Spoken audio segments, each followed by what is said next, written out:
آگاهی دلێژار نینە کەسێ خەوبەش ئاگاهی بیمار نینە نەکناسە نەکە ئەم وێنەیەکی کەرنە و ئازاد شکیلی ئاگاهدار نینە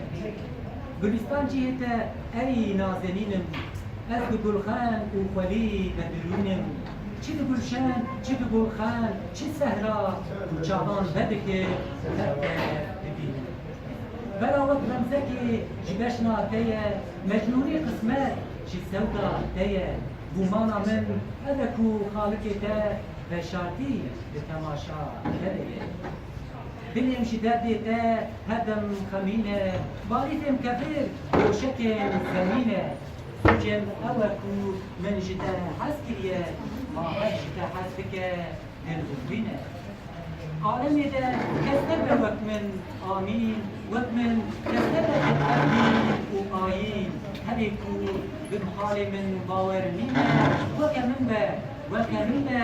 weke min be her ew ku aşık e ji can natirse aşık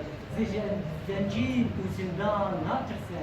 dilê aşık weke birê birçî ye û ew ji heyheya şivan natirse Bu dilber be nefa dilber kiye eğer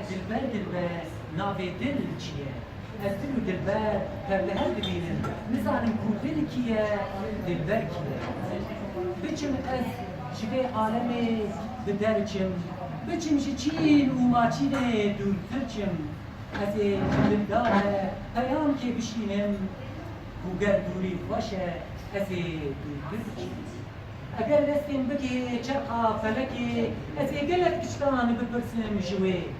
Tebiyetê daye sed nîmet biyê dil jî nanêce tevî xûnê İlahî biçim cemkê biçim cemkê ez bi vê dest û pa me biçim cemkê hemû min biqewirînin tê me cem te